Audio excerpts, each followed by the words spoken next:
आज हम इस वीडियो को एक मोटिवेशन स्टेटमेंट से स्टार्ट करते हैं। और पिछले वीडियो को मैंने जो बताया था उस वीडियो के पार्ट 1 के सीरीज में कीवर्ड्स के डिफिनेशंस बताए गए थे, कीवर्ड्स से रिलेटेड सारे एमसीक्यूज भी करवाए गए थे। यार मैं इस वीडियो में आपको वेरिएबल और आइडेंटिफायर का डिफिनेशन बताऊंगा, उससे रिलेटेड सारे एमसीक्यूज बताऊंगा। तो आइए मैं अपने वीडियो को स्टार्ट करता हूँ। तो सबसे फर्स्ट में अगर आप मेरे चैनल पे नए हैं तो मेरे चैनल को सब्सक्राइब करें। वेरिएबल, तो भाई वेरिएबल आखिर होता क्या है? वेरिएबल के डिफिनेशंस को जानते हैं पहले, उसके बाद वेरिएबल से और आइडेंटिफायर से रिलेटेड क्वेश्चन करेंगे। तो वेरिएबल का यहाँ डिफिनेशन दिया गया है, variable is the name of memory allocation which is used to store the data and information. Variable value can be changed during the execution of program. इसका मतलब क्या है? वेरिएबल जो है एक मेमोरी एलोकेशन करने के लिए एक स्पेस देता है आपके प्रोग्राम को। इसमें हम अपने वैल्यू को, डेटा को स्टोर करते हैं। और वेरिएबल में हम लोग प्रोग्राम के एग्जीक्यूशन के दौरान, प्रोग्राम के रन टाइम में वेरिएबल वैल्यू को हम चेंज भी कर सकते हैं। उसे मैं एक प्रोग्राम करके आपको दिखाऊंगा फ्रेंड्स। यहाँ पे एक और डिफिनेशन है, और we can say that variable is the container which is used to store any type of value according to the user. Variable has its data type, size, range, name जिसे identifier कहते हैं, and address. इसका मतलब भी वही है कि variable एक कंटेनर है, एक बॉक्स है जिसमें हम अपने वैल्यू को स्टोर करते हैं अकॉर्डिंग टू यूज़र के अनुसार। आपका जैसा डेटा टाइप होगा उस तरह के उसमें वैल्यू स्टोर होंगे। अगर आपने इंट डेटा टाइप यूज किया है तो आपके 2 बाइट के डेटा को स्टोर कर सकते हैं, जिसका रेंज है -32,768 से 32,767। इतने रेंज के आप वैल्यू को उसमें स्टोर कर सकते हैं। कैट डेटा टाइप है तो उसमें 1 बाइट, जिसका रेंज है -128 से 127। तो इस टाइप के वैल्यू को आप उसमें स्टोर कर सकते हैं। तो वही बताया गया है। और एक वेरिएबल के पास क्या क्या होता है, तो उसके पास डेटा टाइप होता है, साइज होते हैं, रेंज होते हैं, नेम जिसे आइडेंटिफायर कहते हैं, और एड्रेस होता है। यहाँ पे आपको एग्जांपल से मैं समझा रहा हूँ। यहाँ पे मैंने एक वेरिएबल का डिफिनेशन किया है फ्रेंड्स। अगर सिर्फ इंट, नम और सेमी कॉलन देता तो इसे हम वेरिएबल डिक्लेरेशन कहते हैं, लेकिन यहाँ पे मैंने इसमें 10 वैल्यू को इनिशलाइज करवाया, असाइन करवाया, तो इसे वेरिएबल डेफिनेशन कहेंगे। तो इसमें एक वेरिएबल नम नाम का मैंने बनाया है। तो according to the definition variable एक कंटेनर है जिसमें डेटा स्टोर होते हैं। तो इसमें 10 यहाँ पे है, तो यहाँ पे 10 स्टोर हुआ है। इंट डेटा टाइप है, इसीलिए इसका साइज 2 बाइट है। और इसका नाम क्या है, इस बॉक्स का नाम क्या है फ्रेंड्स? तो नम है, जिसे हम आइडेंटिफायर कहते हैं। और इसका एक एड्रेस होता है, तो ये एक एड्रेस है जहाँ पे आपका रैम करेंट में एग्जीक्यूट होगा, उस जगह का एड्रेस यहाँ पे उसको आपको एलोकेट कर दिया जाता है। अब कुछ स्टेटमेंट वेरिएबल्स के और देखें फ्रेंड्स।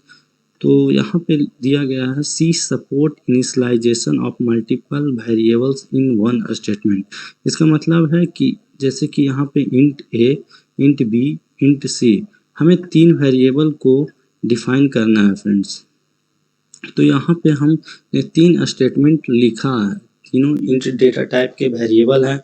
तो ये 3 स्टेटमेंट ना लिख करके मैं एक स्टेटमेंट में ही, मैं ये वाले एक स्टेटमेंट में ही हम इसे डिफाइन कर सकते हैं फ्रेंड्स। तो ये स्टेटमेंट में दिया गया है।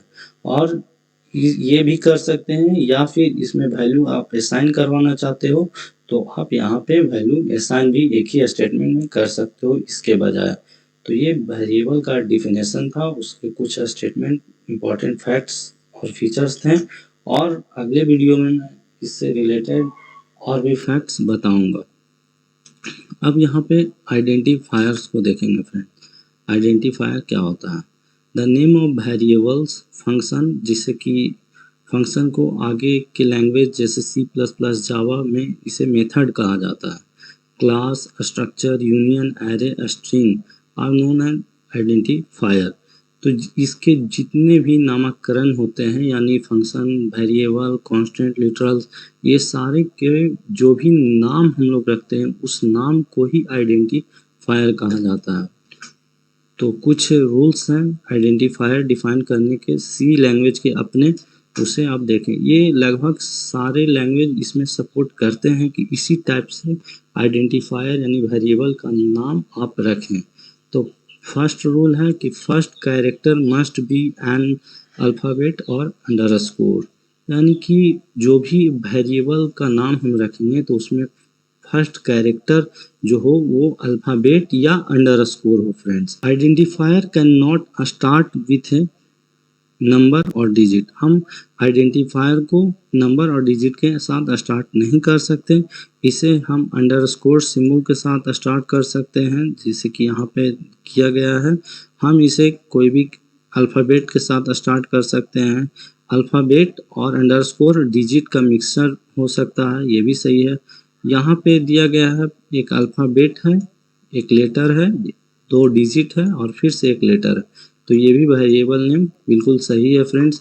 लेकिन यहाँ पे जो दिया गया है इंट टू नम, यहाँ पे जो आगे इसके जो सबसे फर्स्ट है यहाँ पे दिया गया है डिजिट, तो ये गलत है। ये वेरिएबल का नाम, ये आइडेंटिफायर रूल नहीं हो सकता।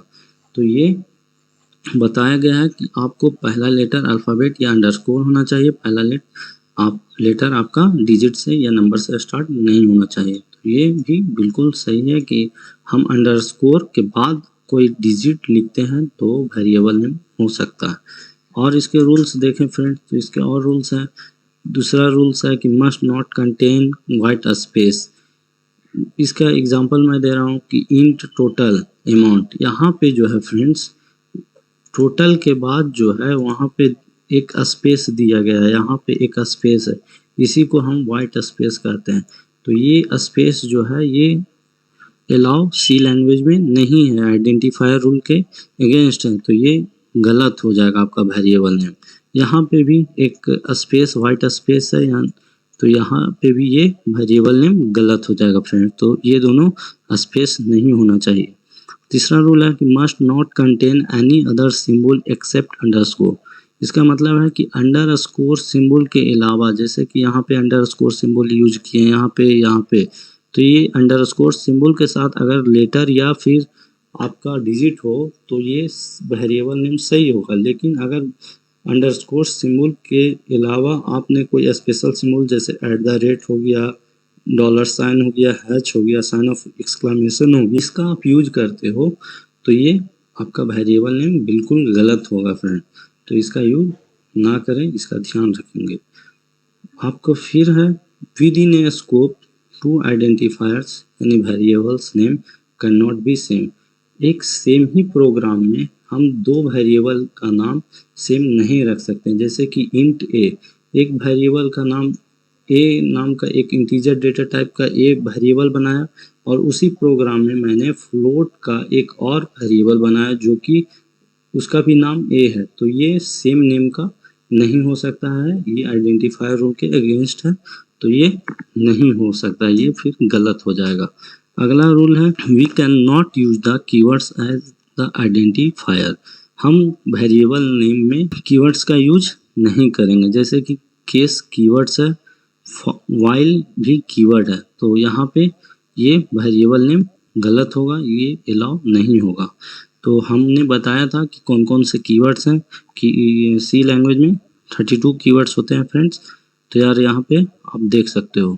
अगला रूल क्या है, identifier in C are case sensitive. That is case sensitive का मतलब क्या होता है कि सी लैंग्वेज एक केस सेंसिटिव लैंग्वेज है। इसका मतलब हुआ कि फर्स्ट लेटर अपर केस में है, उसके बाद सब लोअर केस में है। यहाँ पे टोटल जो भी अल्फ़ाबेट हैं सारे लोअर केस में, स्मॉलर लोअर, और ये सारे के सारे कैपिटल लेटर में है। तो ये सारे जितने भी चारों यहाँ पे जो नाम है वेरिएबल का मतलब अलग अलग होगा फ्रेंड्स, ये अलग होगा, ये अलग, ये चारों को सेम ट्रीट नहीं किया जाएगा, ये चारों डिफरेंट है। तो ये आइडेंटिफायर के कुछ रूल्स थे जिसे मैंने बताया है फ्रेंड्स। अब एक क्वेश्चन है, are the variable and identifier the same? क्या वेरिएबल और आइडेंटिफायर सेम होते हैं? तो इसका आंसर है नो। वेरिएबल क्या होता है? तो ये आपके प्रोग्राम्स को मेमोरी एलोकेट करवाता है, और आइडेंटिफायर जो होता है वो name of that allocated memory, उस मेमोरी का नाम होता है। जैसे कि आपको यहाँ पे आपको मैंने दिखाया था कि ये आइडेंटिफायर है नम, ये नम आइडेंटिफायर है, और ये जो है एक वेरिएबल है, इसमें वैल्यू को स्टोर हम लोग करते हैं फ्रेंड्स। तो ये मैंने आपको दिखाया था, यही यहाँ पे है। चलिए, तो अब हम अपने क्वेश्चंस की तरफ बढ़ते हैं। आई बटन पे ऊपर लिंक दिया गया है मेरे पिछले वीडियो का, उसे find the invalid variable name. तो इसका ऑप्शन ए है scanf, main, total area, default. इसमें कौन सा वेरिएबल नेम इनवैलिड है? अभी मैंने आपको बताया है आइडेंटिफायर यानी कि वेरिएबल का नाम हम कैसे रखते हैं, उस कुछ क्या क्या रूल्स हैं, वो सारे रूल्स को मैंने बताया था। अभी यहाँ पे आप देखो कि इसमें कौन सा आंसर होगा। तो यार यहाँ पे मैं बताता हूँ, स्कैनएफ जो है एक प्री डिफाइंड फंक्शन है, तो वेरिएबल का नेम हो सकता है। मेन यूजर डिफाइंड फंक्शन है, ये भी वेरिएबल का नेम हो सकता है। टोटल एरिया, ये बिल्कुल वेरिएबल का नेम हो सकता है। तो इसका राइट आंसर है डिफ़ॉल्ट। ये इनवैलिड वेरिएबल नेम है। क्यों है? क्योंकि ये एक कीवर्ड है, सी लैंग्वेज का डिफ़ॉल्ट एक कीवर्ड है। तो इसे मैं एक प्रोग्राम के थ्रू समझाता हूँ आपको फ्रेंड्स कि स्कैनएफ और मेन वेरिएबल का नाम हो सकता है। जैसे कि यहाँ पे सी लैंग्वेज का मैंने एक प्रोग्राम बताया है कि यहाँ पे एक मेन यूजर डिफाइंड फंक्शन इसलिए है क्योंकि इसका जो भी इस ब्रैकेट में कोड लिखते हैं वो सारे के सारे हम लोग लिखते हैं, वो पहले से लिखा हुआ नहीं होता मेन फंक्शन का कोड। इसीलिए ये एक यूजर डिफाइंड फंक्शन है। प्रिंटफ जो फंक्शन है ये एक आउटपुट फंक्शन है, ये जो है भी स्टेटमेंट होता है, उसको कंसोल स्क्रीन पे डिस्प्ले करने का काम करता है प्रिंटफ फंक्शन। तो ये एक प्री डिफाइंड फंक्शन है, इसका जो भी कोड है हम लोगों ने इसे यूजर ने नहीं लिखा है, इसीलिए प्रिंटफ फंक्शन एक प्री डिफाइंड फंक्शन है और मेन एक यूजर डिफाइंड फंक्शन है। तो ये आप इम्पॉर्टेंट है, इसे याद रखें। तो यहाँ पे मैं बता रहा हूँ कि मेन नाम का मैंने यहाँ पे एक वेरिएबल बनाया है, उसके बाद स्कैनएफ नाम का एक मैंने वेरिएबल बनाया है। तो स्कैनएफ नाम का वेरिएबल बनाया है तो उसको सेम स्कोप में मैं यूज स्कैनएफ को फंक्शन जो कि प्री डिफाइन है उसे यूज नहीं कर सकता। अगर मैं यूज करूँगा तो ये प्रोग्राम गलत हो जाएगा फ्रेंड्स। तो यहाँ पे मेन में मैंने 10 असाइन करवाया है और स्कैनएफ में 20 असाइन वैल्यू को करवाया है फ्रेंड्स। और मैं यहाँ पे मेन को और स्कैनएफ के वैल्यू को प्रिंट किया हूँ। %d इंटीजर का फॉर्मेट स्पेसिफायर है, और यहाँ पे आप देख सकते हैं कि मेन और स्कैनएफ को मैंने, तो यहाँ पे आप देखें फ्रेंड्स, मैं इस प्रोग्राम को जब रन करवाया हूँ तो यहाँ पे मेन 10 और स्कैनएफ 20 वैल्यू को प्रिंट करके दिखा रहा है कि इसमें वैल्यू असाइन हो गया था, और ये वैल्यू जो स्टोर हुआ है उसे यहाँ पे प्रिंट हो रहा है। तो यही मैं वहाँ पे बताया था कि स्कैनएफ फंक्शन को एज ए वेरिएबल नेम हम यूज कर सकते हैं, लेकिन अगर मैं स्कैनएफ को यहाँ पे फिर से फंक्शन को यूज करूँगा तो ये एरर आ जाएगा। जैसे कि एक स्कैनएफ का मैंने वेरिएबल बनाया और सेम ही स्कोप इसी मेन के ब्रैकेट कर्ली ब्रैकेट के अंदर इस स्कैनएफ को मैं जैसे ही यूज करूँगा तो ये एरर देगा फ्रेंड्स, क्योंकि सेम स्कोप में मैं इसे नहीं कर सकता। यहाँ पे एरर दे रहा है, वो आप देख सकते हैं, जो कि स्कैनएफ है उसे हम सेम जगह डिक्लेयर करके उसका यूज नहीं कर सकते। तो इसका राइट आंसर डिफ़ॉल्ट था। डिफ़ॉल्ट एक कीवर्ड है, उसे हम वेरिएबल का नेम में यूज नहीं कर सकते। क्वेश्चन नंबर 2 है, which of the following can not be a variable name in C? तो सी में कौन से इसमें से वेरिएबल नेम नहीं हो सकते हैं? तो ऑप्शन ए है true, friend, expert and volatile. तो इसका राइट आंसर जो है फ्रेंड्स वो है वोलाटाइल। वोलाटाइल एक सी लैंग्वेज का कीवर्ड है, और कीवर्ड जो भी 32 कीवर्ड्स हैं उसे हम as a variable name use नहीं कर सकते। इसका इसीलिए राइट आंसर डी है। और ये जो आपको दिखाई दे रहा है ट्रू, ट्रेंड, एक्सपर्ट, ये तीनों जो हैं ये जावा लैंग्वेज के कीवर्ड्स हैं फ्रेंड। इसे हम जावा लैंग्वेज में इसे हम वेरिएबल नेम यूज नहीं कर सकते हैं। क्वेश्चन की तरफ देखें। नेक्स्ट क्वेश्चन है what will be the output. इसका आउटपुट इस प्रोग्राम का क्या होगा।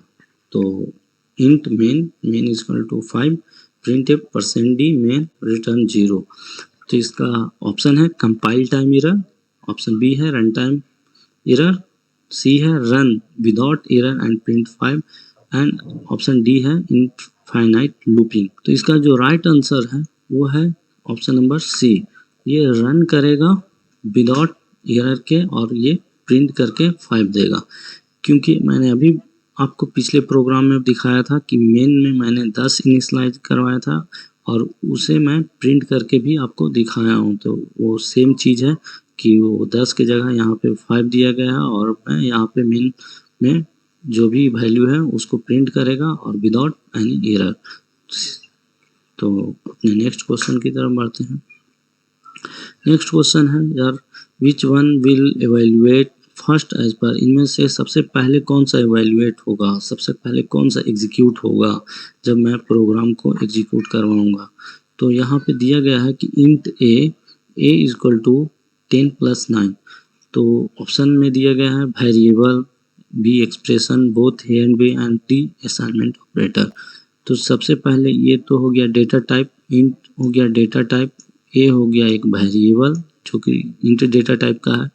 इस ए वेरिएबल में मैं 10 + 9 को क्या करवा रहा हूँ फ्रेंड्स। तो यार इसे मैं यहाँ पे स्टोर करवा रहा हूँ। तो इसे एक्सप्रेशन कहा जाता है। ये जो 10 + 9 है इसे क्या कहा जाता है, इसे ही एक्सप्रेशन कहा जाता है। और ये असाइनमेंट ऑपरेटर है और ये वेरिएबल है। तो सबसे पहले इवैल्यूएट जो होगा ये एक्सप्रेशन होगा क्योंकि 10 + 9 जो होगा वो 19 होगा और ये 19 कैलकुलेट होने के बाद ये वेरिएबल ए में जाके स्टोर होगा। तो सबसे पहले जो इसमें इवैल्यूएट होगा वो होगा एक्सप्रेशन। तो इसका राइट आंसर बी है फ्रेंड्स। चलिए नेक्स्ट क्वेश्चन की तरफ हम बढ़ते हैं। तो यार मेरा नेक्स्ट क्वेश्चन 5 है which statement is false about variables. तो इसमें जो वेरिएबल से रिलेटेड जो 3 स्टेटमेंट हैं वो बिल्कुल राइट है और एक स्टेटमेंट जो है वो रॉन्ग है जो कि उस डिफिनेशन में नहीं दिया गया है। बाकी 3 स्टेटमेंट इसमें ट्रू है। तो आप इसमें देखें कि कौन सा स्टेटमेंट फॉल्स है। तो ऑप्शन ए है in programming a variable is a container to hold data. ये बिल्कुल ट्रू है फ्रेंड्स, ये बिल्कुल राइट है कि वेरिएबल एक कंटेनर होता है और उसमें हम अपने डेटा को होल्ड करते हैं या स्टोर करते हैं। ऑप्शन बी है variable should not be declare in the C program before to use. Clear उसके पहले हम क्या यूज कर सकते हैं। तो इस को हम रहने देते हैं और ऑप्शन सी को पढ़ते हैं। To indicates the storage area is variable is given a unique name. ये भी बिल्कुल सही है कि हर वेरिएबल का एक अपना यूनिक नेम होता है। सेम नेम के 2 वेरिएबल नहीं हो सकते सेम स्कोप के फंक्शन और प्रोग्राम में। तो ये भी राइट ऑप्शन है। ऑप्शन डी देखें variable name are just the symbolic representation of a memory location. ये भी बिल्कुल सही है। तो ये ऑप्शन जो है ये ऑप्शन बी जो है ये फॉल्स है फ्रेंड्स और इसका राइट आंसर बी है कि variable should not be declare in the C program before to use. इसका कहने का मतलब है फ्रेंड्स जो है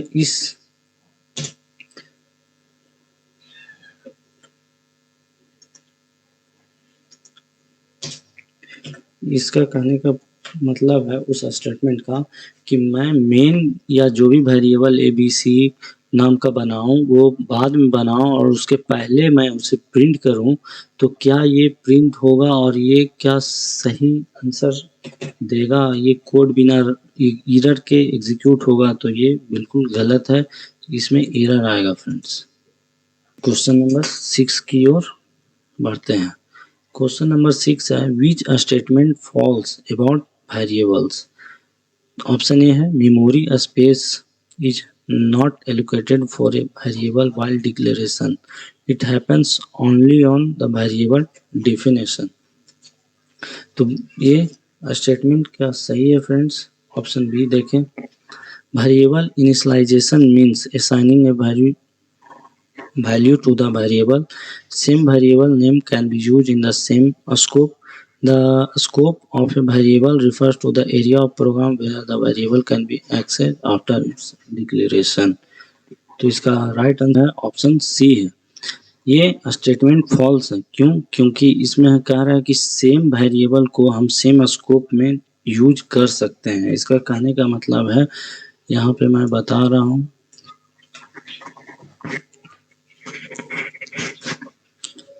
जैसे कि इंट ए नाम का एक मैंने वेरिएबल बनाया, फिर से इंट या फिर डेटा टाइप उसके हम चेंज करके इंट ए नाम का वेरिएबल बनाए और उससे में हम वैल्यू असाइन कर दें 10 और 12। ठीक, ये दो वैल्यू मैंने उसमें असाइन करवाया और मैं जब इसे प्रिंट करवा रहा हूँ तो क्या ये प्रिंट होगा?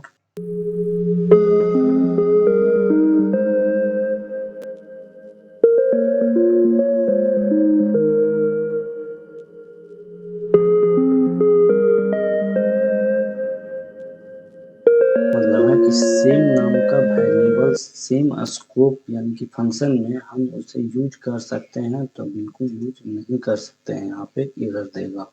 तो यही इसका इसीलिए ये राइट आंसर है। और ऑप्शन ये है कि जब हम वेरिएबल को डिक्लेयर करते हैं तो वो मेमोरी एलोकेट नहीं करता है। ये जब वेरिएबल डिफिनेशन होता है तो मेमोरी एलोकेट करता है। इसका मतलब क्या हुआ कि यहाँ पे जब मैंने एक को सिर्फ डिफाइन किया तो इसे हम क्या कहते हैं? डिक्लेरेशन होता है। डिक्लेरेशन हुआ है, इसे मेमोरी नहीं मिली होगी। जबकि ये जो है इन फ्लोट ए इक्वल टू 12 है, इसे इसे हम डिफिनेशन कहते हैं और इसे मेमोरी मिली होगी। तो यही ऑप्शन नंबर ए कह रहा था। वेरिएबल इनिशियलाइजेशन में assigning a value to the variable में वैल्यू को असाइन जब हम कहते हैं उसे हम वेरिएबल इनिशियलाइजेशन कहते हैं, मूव करते हैं। तो नेक्स्ट क्वेश्चन है लोकल वेरिएबल और उसके नेक्स्ट क्वेश्चन है ग्लोबल वेरिएबल। तो ये लोकल वेरिएबल से रिलेटेड इसमें जो 3 स्टेटमेंट हैं वो बिल्कुल राइट हैं और एक स्टेटमेंट फॉल्स है।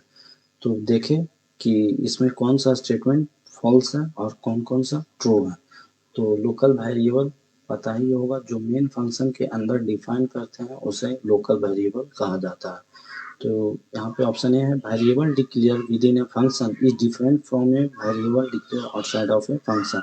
तो ये दोनों अलग होता है और ये विद इन ए फंक्शन जो वेरिएबल होता है उसे लोकल वेरिएबल कहते हैं। तो ये स्टेटमेंट राइट है। A variable that are declared within the function block and can be used only within the function is called local variable। तो ये बिल्कुल सही है कि हम फंक्शन ब्लॉक के अंदर हम अगर वेरिएबल को डिफाइन करते हैं तो उसे डिक्लेयर करते हैं तो उसे लोकल वेरिएबल कहा जाता है और उसके अंदर कोई भी फंक्शन बनाकर हम उसका यूज कर सकते हैं। तो ये बिल्कुल राइट आंसर है। इस ऑप्शन सी है all these locally scoped statement are written and enclose within bracket bracket और parenthesis instead of curly bracket. तो कर्ली ये ऑप्शन जो है ये इसका गलत स्टेटमेंट है, ये फॉल्स स्टेटमेंट है और इसका राइट आंसर सी ही है। क्यों? क्योंकि इसमें कह रहा है कि यहाँ पे पैरेंथेसिस में हम लोग क्या फंक्शन को इंक्लोज करते हैं कर्ली ब्रैकेट के बजाय, तो ऐसा नहीं है। हम लोग किसी भी फंक्शन मेन हो या कोई भी फंक्शन यूजर डिफाइन हो उसे हम कर्ली ब्रैकेट के अंदर इंक्लोज करते हैं और उसमें ही उसका सारा कोड लिखते हैं। तो ये इसका राइट आंसर है, ये फॉल्स है। हम लोग कर्ली ब्रैकेट के अंदर लिखते हैं।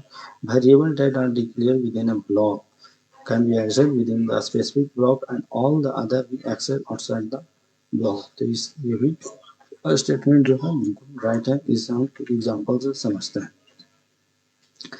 तो ये जो वेरिएबल इंट ए है ये इसे हम लोकल वेरिएबल कहते हैं। अगर कोई मेन फंक्शन के पहले, जैसे कि मेन फंक्शन के पहले एक बी नाम का एक वेरिएबल मैंने बनाया, तो ये जो बी वेरिएबल है ये बिल्कुल ए वेरिएबल और ये बी वेरिएबल से डिफरेंट है और इसे हम ग्लोबल वेरिएबल कहते हैं। जो मेन फंक्शन के पहले वेरिएबल डिक्लेयर होता है उसे ग्लोबल वेरिएबल, और मेन फंक्शन के अंदर जो वेरिएबल डिक्लेयर होता है उसे हम लोकल वेरिएबल कहते हैं।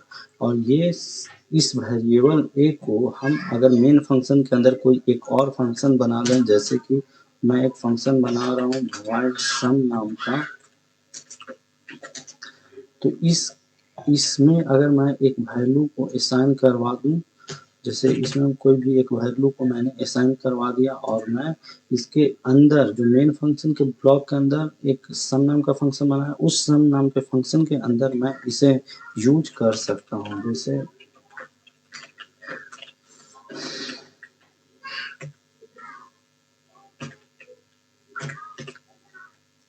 तो जब मैं इसे प्रिंट करवाऊंगा तो ये प्रिंट करेगा। और यही ऑप्शन कह रहा था कि सेम वेरिएबल को हम सेम स्कोप के अंदर अगर कोई फंक्शन होगा तो उसके अंदर भी मैं यूज कर सकता हूँ। तो हाँ, उसे बिल्कुल। नेक्स्ट क्वेश्चन यार देखते हैं नेक्स्ट क्वेश्चन क्या है।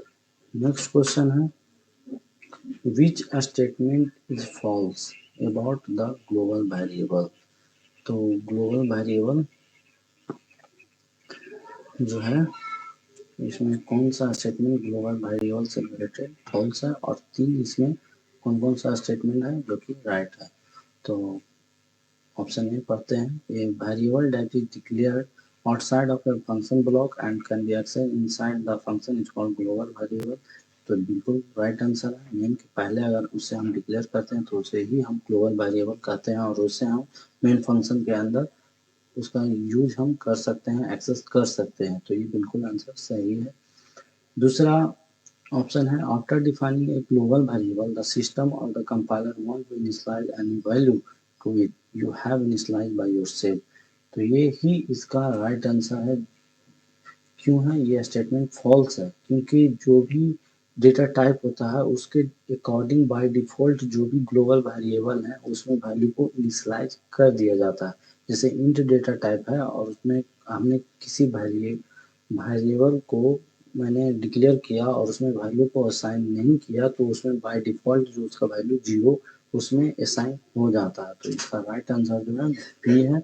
और ये सी और डी स्टेटमेंट बिल्कुल राइट है ग्लोबल वेरिएबल से रिलेटेड। तो अगर आपको होपफुली मेरा वीडियो और ये एमसीक्यूज के सीरीज अच्छे लगे होंगे, नॉलेज हुआ आपको, इससे कुछ आपने सीखा, तो प्लीज़ मेरे चैनल को सब्सक्राइब करें और कमेंट में ज़रूर लिखें कि मैं इससे रिलेटेड वीडियो आगे पोस्ट कौन से सब्जेक्ट पे करूँ। C plus plus, Java, operating system, network, computer fundamental, ये सारे कंटेंट है ऑलरेडी मेरे पास। आपको जिसकी भी नीड है उसे आप कमेंट में लिखें, मैं उससे रिलेटेड एमसीक्यू सीरीज पोस्ट करूँगा। तो थैंक यू।